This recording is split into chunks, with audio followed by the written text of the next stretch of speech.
दोस्तों, मेरे चैनल को जरूर सब्सक्राइब करें। आपका बहुत बहुत धन्यवाद। एक समय की बात है, लक्ष्मीपुर के जंगल में बहुत से पशु पक्षी रहा करते थे। उसके बीच रंगीला नाम का एक बड़ा ही नेक हिरण भी रहता था। वह बहुत ही मेहनती, मिलनसार और परोपकारी था। वह अपने मन, कर्म और वचन से सबका ख्याल रखता था। किसी का स्वास्थ्य खराब होने पर वह हालचाल लेने के साथ साथ उसके उपचार की भी व्यवस्था करता था। वह जहां रहता था वहां अपने मेहनत से चारों तरफ हरियाली रहता था। एक बार रंगीला स्वयं बीमार पड़ गया। उसे ऐसा बुखार चढ़ा कि उतरने का नाम ही नहीं ले रहा था। उसने स्वयं कुछ जड़ी बूटियां खाई, लेकिन कोई लाभ नहीं हुआ। उनकी बीमारी की खबर पूरा जंगल में फैल गई थी, लेकिन उसे देखने के लिए कोई नहीं आया। तब उसका मन अधिक मुरझा गया। उसे उठा नहीं जा रहा था। फिर भी वह उठकर थोड़ा आगे आया और उसने देखा कि 2 हिरण उनके इलाके में आ गए थे। वह उनके बड़ी बड़ी हरी हरी घास खा रही थी। उन्होंने जब रंगीला को देखी तो मुस्कुराने लगी। अरे रंगीला, कैसी है तुम्हारी तबीयत? हम लोग तो तुमसे ही मिलने आए हैं, तुम्हारा हालचाल जानने आए हैं। हाँ रंगीला, मैंने सुना तुम्हारी तबीयत बहुत खराब है, तो हमसे रहा नहीं गया, इसीलिए चले आए हैं। अब बताओ, कैसी तबीयत है तुम्हारी?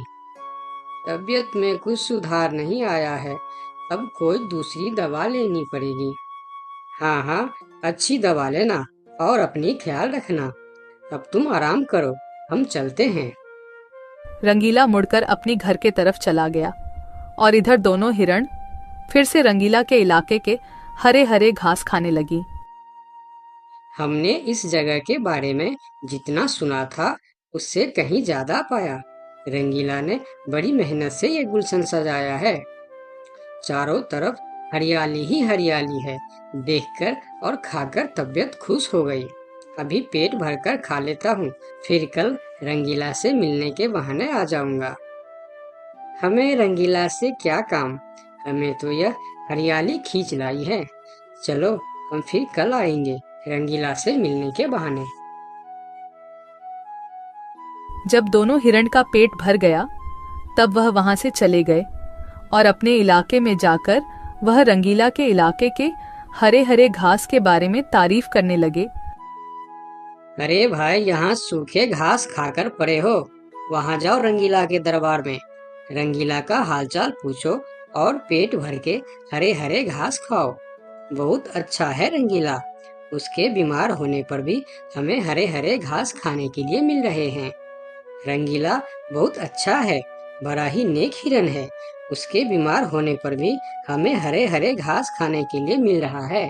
इससे अच्छी बात और क्या हो सकती है। वहां बहुत सारे हिरण की टोली बन गई।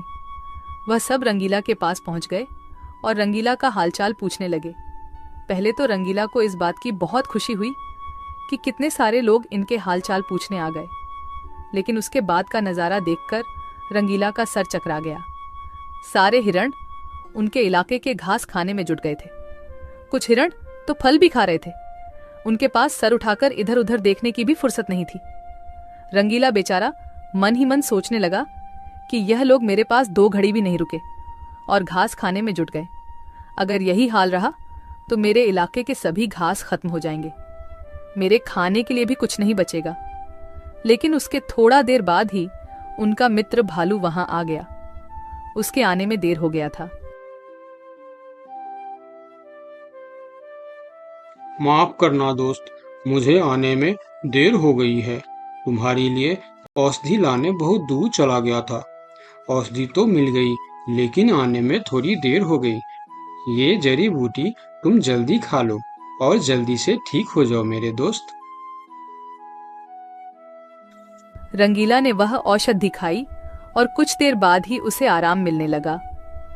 उसका दोस्त भालू उनके साथ ही रुका रहा और 2 दिन के बाद रंगीला का तबीयत ठीक हो गई। लेकिन उनके खाने के लिए न कोई घास बचा था, न कोई फल बची थी। उनकी सारी मेहनत पर पानी फिर गया था। वह बहुत उदास हो गया। दोस्त रंगीला, मैं जानता हूँ ये मतलब का संसार है। ज्यादातर यहाँ सब दोस्ती दिखावा का ही करते हैं। सब अपने फायदे की सोचता है।